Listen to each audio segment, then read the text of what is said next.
Film ഗേർച്ചിലേക്ക് ഇവർക്കും സ്വാഗതം. ഇതുവരെ ഒരൊറ്റ ഒഫീഷ്യൽ പോസ്റ്ററുകൾ പോലും നിരാശപ്പെടുത്താത്ത മലൈക്കോട്ടെ വാലിബന്റെ ഏറ്റവും പുതിയ ഒഫീഷ്യൽ പോസ്റ്റർ ഇന്ന് അല്പസമയം മുന്നേ പുറത്തു വന്നിരിക്കുകയാണ്.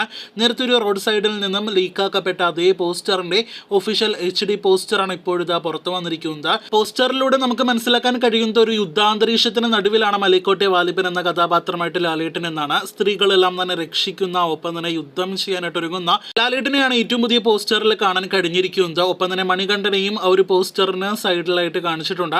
എന്തായാലും അടുത്തൊരു കിടിലൻ പോസ്റ്ററാണ് പുറത്തു വന്നിരിക്കുന്നത്. ഒരൊറ്റ പോസ്റ്റർ പോലും നിരാശപ്പെടുത്താത്ത, പോസ്റ്ററിലൂടെ ഹൈപ്പ് കൂട്ടുന്ന മലൈക്കോട്ടെ വാലിബൻ എന്ന സിനിമ നമ്മുടെ പ്രേക്ഷകരെ ജനുവരി 25 മുതൽ ഞെട്ടിക്കും എന്നതിൽ കുറഞ്ഞതൊന്നും തന്നെ നിലവിൽ നാം പ്രതീക്ഷിക്കുന്നില്ല. പോസ്റ്റർ എല്ലാം തന്നെ കാണുമ്പോൾ, സമീപകാലത്ത് വന്ന പോസ്റ്ററുകൾ കാണുമ്പോൾ ഒരു മരിക്കാർ വൈബെല്ലാം തന്നെ പോസ്റ്ററുകൾ നൽകുന്നുണ്ട്. ഒരു യുദ്ധ ചരിത്ര സിനിമയായിട്ട് തിയേറ്ററുകളിലേക്ക് എത്തി നമ്മുടെ പ്രേക്ഷകരെ വലിയ രീതിയിൽ നിരാശപ്പെടുത്തിയ സിനിമയാണ് മരിക്കാർ എന്ന കാര്യത്തിൽ സംശയമില്ല. ഇപ്പോഴത്തെ അതേ മാ എന്ന അക്ഷരത്തിൽ തുടങ്ങുന്ന മലൈക്കോട്ടെ വാലിബൻ ജനുവരി 25 തിയേറ്ററുകളിലേക്ക് എത്തുമ്പോൾ മരിക്കാർ എന്ന സിനിമ നീരെടുക്കാനാവാതെ പോയ ഒരു pan Indian reach Malaikottai Vaaliban നീരെടുക്കുമെന്ന് തന്നെയാണ് നമ്മുടെ ഒരു ശുഭപ്രതീക്ഷ. നീരെടുക്കട്ടെ എന്ന് ആശംസിക്കാം. വാലിബന്റെ ഓഫ്ലൈൻ പ്രൊമോഷനും മറ്റുമെല്ലാം തന്നെ ഉടനെ തന്നെ ആരംഭിക്കും. പ്രൊമോഷനുമായി ബന്ധപ്പെട്ട അപ്ഡേറ്റുകൾ കേട്ട് പ്രേക്ഷകർ കാത്തിരിക്കൂ. ട്രെയിലറും അണിയറയിൽ ഒരുങ്ങുന്നുണ്ട്. വാലിബൻ പോസിറ്റീവ് ലഭ്യമായാൽ ബോക്സ് ഓഫീസിൽ ഏത് ലെവലിലേക്ക് പോകുമെന്നത് അൺപ്രഡിക്റ്റബിൾ ആക്കുന്ന ഒരു പ്രകടനമാണല്ലോ നേര് എന്ന സിനിമയുടെ കാര്യത്തിൽ നാം കണ്ടുകൊണ്ടിരിക്കുന്നത്.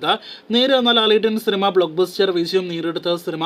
ആ സിനിമ നേടിയെടുക്കേണ്ടതിനേക്കാൾ കൂടുതൽ കളക്ഷൻ നേടിയെടുത്തു എന്ന കാര്യത്തിൽ ഒരു സംശയവും വേണ്ട. സിനിമയുടെ 20ാം ദിവസമായ ഇന്നത്തെ മൂന്നാമത്തെ ചൊവ്വാഴ്ച ദിവസത്തെ Kerala tracking, Kerala world wide estimate കണക്കുകളെല്ലാം തന്നെ പുറത്തു വന്നിരിക്കുകയാണ്. എന്നാൽ ഇതേ സമയം 25 ലക്ഷത്തിൽ പരമായിരുന്നു സിനിമയുടെ കേരള ട്രാക്കിംഗ് എങ്കിൽ ഇന്നത് 23 ലക്ഷത്തിൽ പരമാണ്. അപ്പോൾ ഇന്ന് സിനിമയ്ക്ക് ഏകദേശം 40 ലക്ഷം റേഞ്ചിൽ കളക്ഷൻ പ്രതീക്ഷിക്കുന്നു. അങ്ങനെയെങ്കിൽ ഇന്നത്തോടെ സിനിമ കേരള ബോക്സ് ഓഫീസിൽ നിന്ന് 45 കോടി രൂപയ്ക്ക് മുകളിൽ കളക്ഷനും വേൾഡ് വൈഡ് കളക്ഷനായിട്ട് 82 കോടി രൂപയ്ക്ക് മുകളിലും കളക്ഷൻ നേടിയെടുക്കുമെന്ന് ഉറപ്പാക്കപ്പെട്ടിരിക്കുകയാണ്. അപ്പോൾ കാത്തിരിക്കൂ ജിത്തുവിന്റെ ആശീർവാദ സിനിമാസ് നിർമ്മിച്ച ലാലേട്ടന്റെ നേരിന്റെ ഫൈനൽ കളക്ഷൻ വരെയുള്ള റിപ്പോർട്ടുകൾ കേട്ട്.